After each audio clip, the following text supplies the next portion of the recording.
Recently, while doing research for one of my projects, I had to embark on this grand investigation of the conflict between advocates and opponents of religion.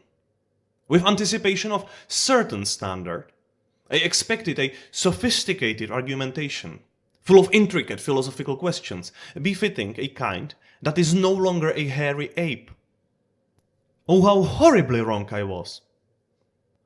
The only thing that I found in this desolate wasteland was an overflow of hysteria, which I consider to be the absolute worst vice of humanity. A vice so disgraceful that I assumed there should be no place for it in any advanced discourse. Oh, how horribly wrong I was. On one side, naturally, stands the legions of blind fundamentalists. On the other side, the toxic arrogance of so-called intellectuals. Both sides are basically caricatures of human beings, with eyes protruding and veins bulging on their sweaty foreheads, trembling like rabid dogs. This is extremely disappointing. Although I personally do not adhere to an atheist worldview, I initially harbored an optimistic belief that the proclaimed intellectualism and rationalism would present challenging philosophical material. You know, that kind of material that would truly compel one to sit down and ponder deeply. Material that would require genuinely mature consideration to contend with. And, whatever eventual result of such reflection may be, one could be certain of its gravity, simply due to the immense thought process behind it. Such a result would not necessarily have to be correct, but at the very least, it would be the product of commendable effort. Oh, how horribly wrong I was. From what I've gathered, the infantility of atheism seems to stem from two main sources. The first being childhood trauma, caused by religious upbringing that transforms itself into a war against fundamentalism. Now, I very much empathize with this situation. Fundamentalism is an extremely monstrous form of religiosity, and it should provoke adversity. And I sympathize with the effort to defend other people from being exposed to such a trauma. But this elementary pain results in blind emotionality, which leads to misunderstanding of fundamentalists as the sole representatives of religiosity. Therefore, through sheer unreliability of an over-emotional mind, the baby gets thrown out with the bathwater. The second source, which serves as the primary motivation for this video essay, is far more repugnant. It is characterized by childlike smugness, essentially indulging in self-gratification through narrow lenses of petty secular rationality. It postures itself as a heroic force triumphing over those deemed as damned superstitious fools. The sweeping generalization of religion as mere superstition is often presented as an irrefutable fact of life, devoid of any necessity for exploration or profound contemplation. The sheer arrogance with which the scarecrow of superstition is criticized becomes, in the mind of so-called intellectual, the zenith of his self-actualization. I believe it's time for adults to speak. So, within the upcoming show, we will embark on an exploration of intricacies of religion, their misinterpretations, and the utter failure of atheist movement in formulating anything worthy of a mature individual. Welcome to Magne Mirare.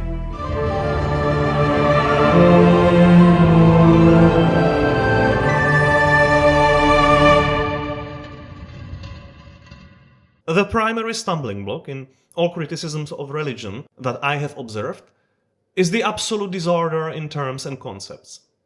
It's as if intellectualism for once had no inclination to tidy up its vocabulary and unravel the expressions it eventually uses. In the best case, it is a lack of conscientiousness and imagination.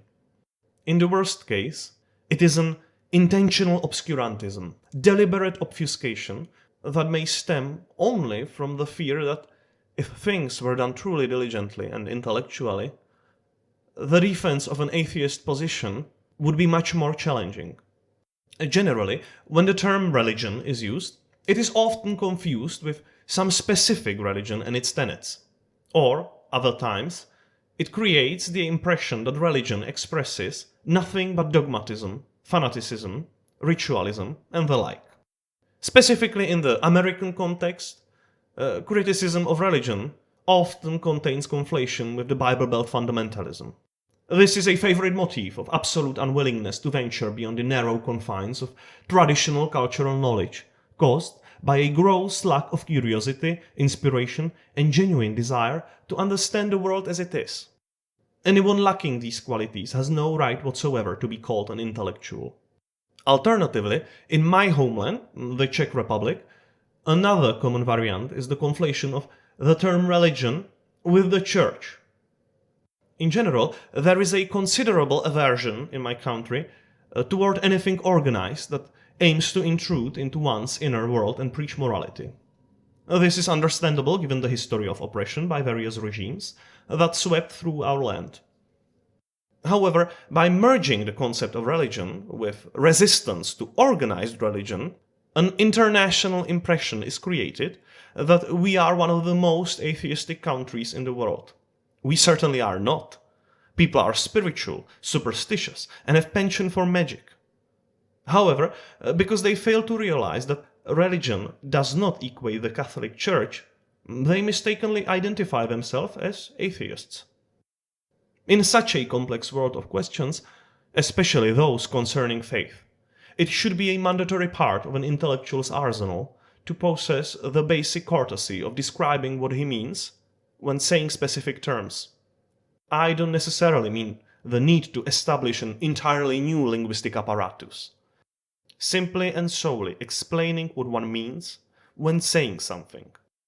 With such courtesy in mind, I dedicate the following chapter to the anatomy of religion as I see it when I discuss the matter. Let us now begin with fundamental and quite evident characteristics of the religious tradition, which I categorize into a triad of basic points: mythology, ritualism, and ethics. Mythology is a series or cycle of often, but not necessarily always, supernatural stories. The inner world of human is essentially a story factory. Stories are the way we understand the world and how we communicate.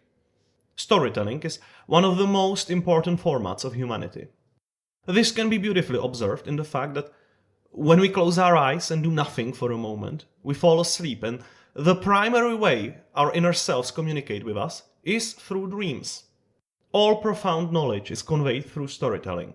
In the context of mythology, a story serves to introduce the key players in the grand theater of the universe.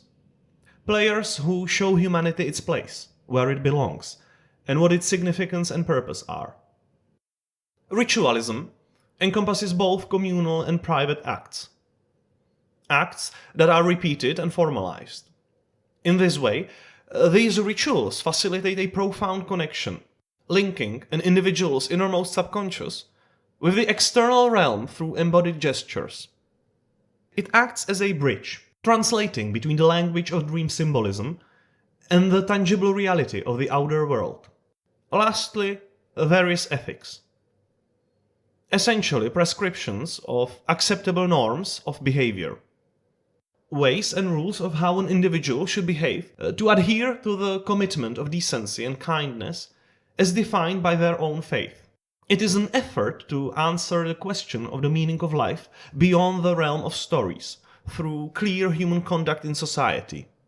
In this category, I also include issues related to philosophy, theology, doctrine, dogma, and yes, even fundamentalism. All three of these domains are interconnected. Mythology aids in explaining ethics through the framework of storytelling. It involves dramatic and symbolic narratives, from which ethical norms can be extracted. A ritual in relation to mythology serves as a reenactment. It is a performative act through which an individual achieves the internalization of the external narratives of mythology conveyed to him by his community, not merely as something heard, but as something physically experienced. And the acceptance of these norms, their acknowledgement and comprehension, is then explicitly shown to the community through ritual. In regard to ethics, ritual thus plays a signaling role. Nevertheless, a surprise awaits. The structure before us does not necessarily represent religion. This triad is equally capable of describing Christianity as well as the communist movement. It is a structure that describes ideologies in general. There are efforts to perceive ideologies as subset of religions or some implicit form of religion. In this perspective, ideologies serve as a kind of a substitute for traditional forms of faith. Here, I would very much like to refer to a video by What If Atheist, Why Communism is a Failed Religion, a link in the description. And while these considerations are heading in a sensible direction, I must disagree on something. Ideologies are not subset of religion, but rather the opposite. Religion is a subset of ideologies, containing one crucial additional element, an element so crucial that it makes religion what it is. A fundamental element that is primary and central, while all others are merely secondary characteristics. This element is the experience of the mystical. A real, sincere, and authentic mystical experience that shape what I would call spirituality. One could see spirituality as a religion stripped of all secondary aspects, a thought process aiming at the most crucial core of human existence. The presence of mystical experience is sufficient to classify ideology as a religion. In defining religion, there is no need for gods, nor necessarily anything supernatural. A mystical experience at the core of the movement suffices to promote ideology into the state of religionhood. The exact nature of the mystical experience will be explored in a later chapter. For now, I would like to note that patterns of the mystical experience are shared cross-culturally. It is an anthropological constant, sharing its primary characteristics, regardless of one's origin. Characteristics such as unity with the world and perception of omnipresence of its soul and consciousness. This is why the most primal expression of religion is ancient animism and shamanism. Secondary characteristics, mythology, ritualism, ethics, are the most targeted area of attack by the atheist movement. However, humorously, these are far from the most important aspect of religion. These secondary characteristics are the findings and inventions of specific cultures, specific societies guided by people. And human fallibility, emotionality, and hysteria are, of course, immensely evident both in fundamentalism and in the atheist movement. It is during society's encounter with the mystical experience that the formulation of religious tradition occurs. The process of translating the mystical into the religious holds the greatest opportunities for human failure. Critics of religion often focus primarily on this area. Criticizing religion through human errors is easy, but misguided, while criticizing it through mysticism is impossible. To demonstrate, you cannot say that grinding grain in a mill is inherently wrong because the bags are torn and the river has dried up and the water wheel is rotten. The fact that this specifically is a very bad mill does not change how absolutely crucial the concept of mill is for a civilization and humanity in general. Fanatical rationalists argue that the mystical is a subjective and incommunicable experience, and therefore not worthy of fair consideration from scientifically minded beings. Well, love or pain are also subjective experiences, but we accept them as facts based on their statistically relevant occurrence among people. The same applies to the mystical experience. It is a fundamental and universally present aspect of humanity, integral to our collective experience. You cannot simply dress subjective experiences as meaningless motions of chemicals, because as human beings, you have experienced their gravity firsthand. Just like pain or love, we are gifted with the sense for the mystical. The goal of these abilities is to use them to accurately steer our lives through this world. But, honestly, why should faith adhere to the rules of science when science refuses to adhere to the rules of faith? The audacity and blindness with which the hysterically atheistic mind rejects exploring the subjectivity of mystical experience is childish. The infantility of atheism will never be able to construct and convey its critique of faith, because it refuses to study the very foundation of faith and focuses on superficial characteristics. This is not a fair discussion. Atheists are trying to play basketball and beat the other team, regardless of the fact that they play hockey. I am certainly not an opponent of science, but fetishizing one tool, however nifty, is akin to trying to build a house with just a hammer, even when screwdriver or saw might be needed. It's simply barbaric. To reiterate, there is no reason for faith to adhere to the rules of science, just as screwdriver doesn't adhere to the rules of hammer. Both are necessary for different tasks during the construction of house. And, most fundamentally, it is worthwhile to build an understanding between these tools, how they relate to each other, when to use each one of them, and what advantages they have over each other. The problem with atheistic movement is that it automatically and egocentrically assumes it is entitled to dictate the rules of the game. Despite the superficial notion, science and religion are not adversaries. This perceived rivalry is caused only by human hysteria and vested interests. Good faith combines the long-term sustainability of the core mystical idea with an elegant connection to the exploration of the world. This is why many great minds have roots in the mystical and esoteric tradition. Also, why literacy and education were always throughout history spearheaded by religious institutions.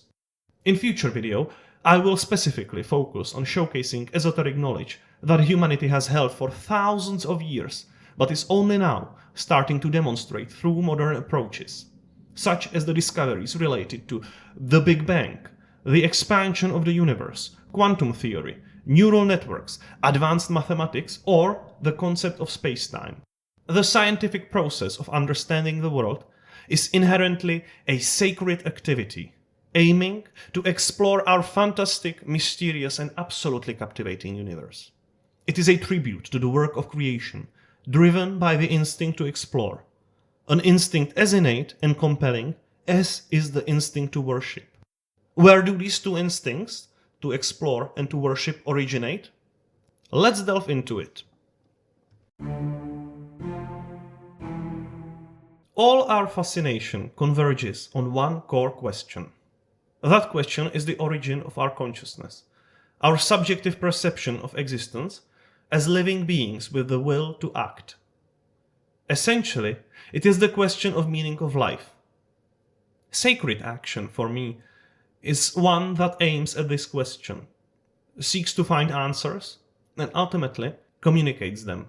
Looking at the human being, despite the pesky subjectivity, it can be assumed that there is consciousness and presence. Occasionally, there is this whimsical notion that due to the problem of subjectivity, the only provable consciousness is that which a specific individual feels, and they cannot be sure of anything else. To which I say, get lost. You are most definitely not that special. So I find this to be very much unlikely. With that settled, let's move to the position that at least humanity as a whole is conscious. Here some people tend to stop because they like to feel special, and the next step would require them to accept that even something with which they cannot easily converse may be conscious. Again, get lost.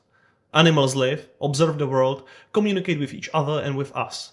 They dream, and so on.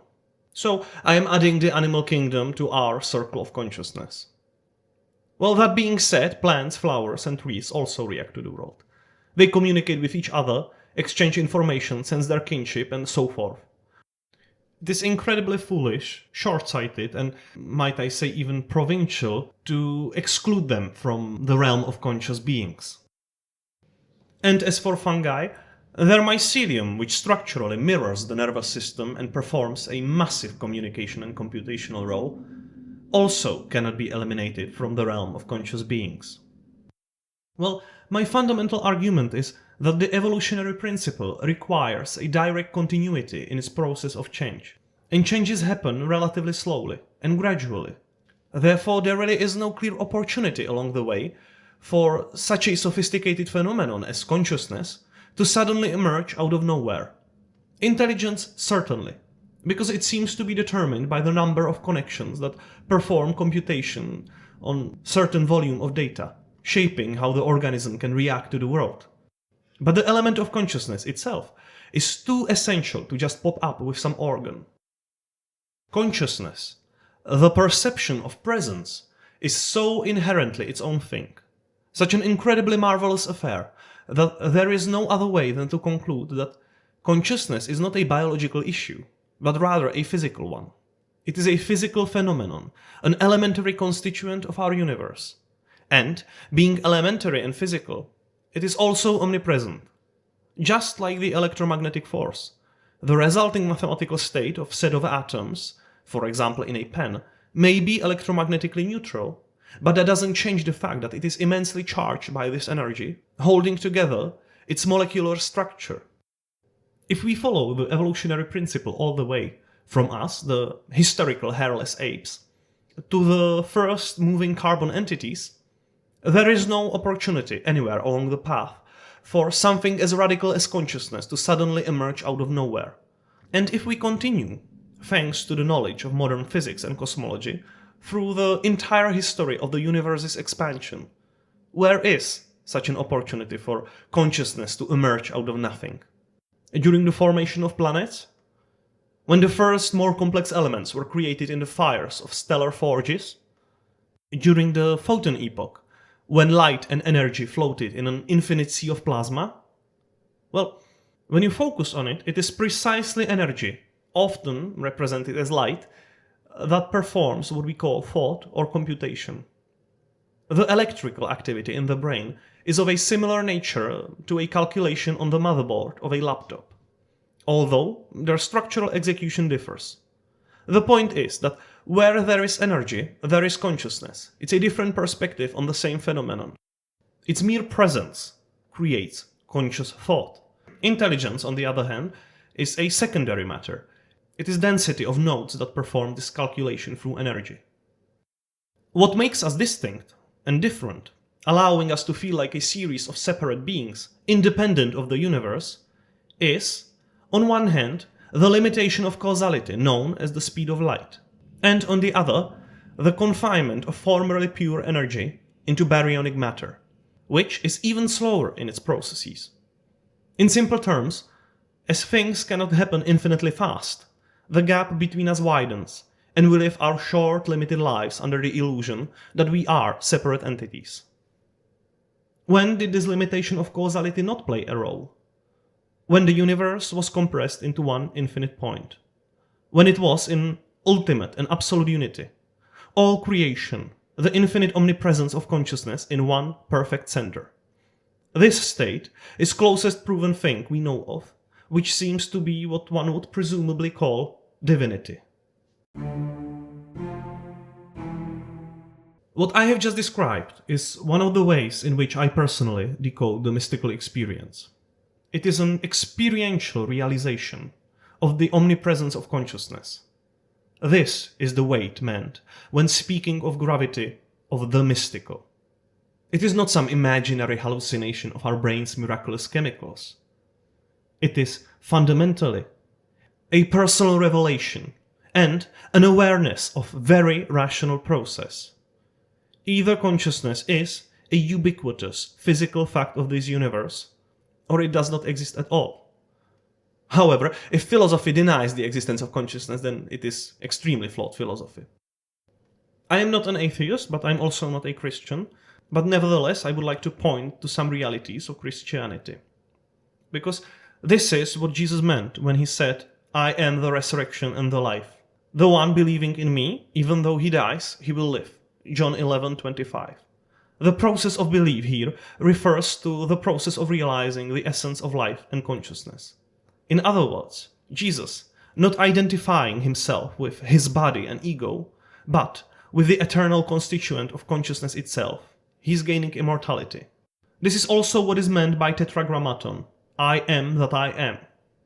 I am that which is being itself.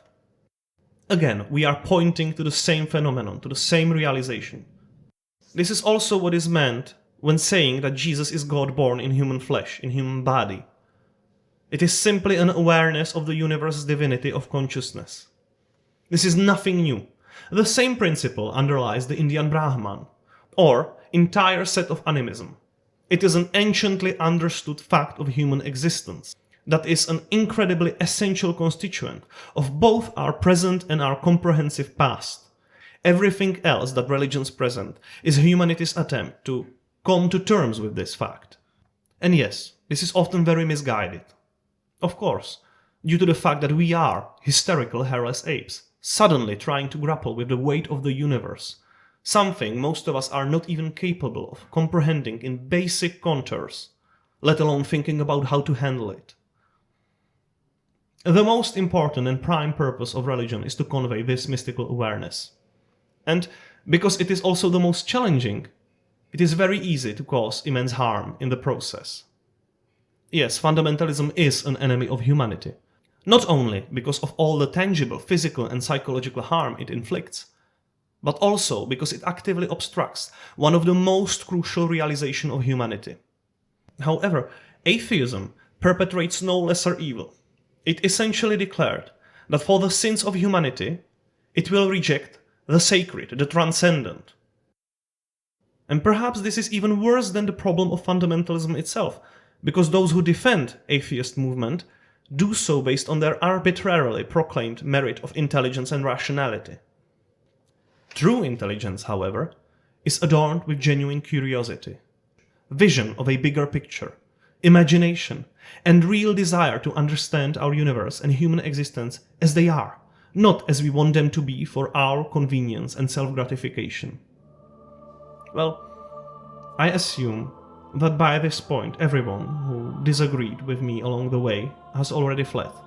So to you, faithful in truth and love, I say, you who have eyes see, you who have ears hear, you who have heart believe, and spread the good news, for only when the demons of ignorance have fallen can we ignite the true inner fire of love in which eternal life resides.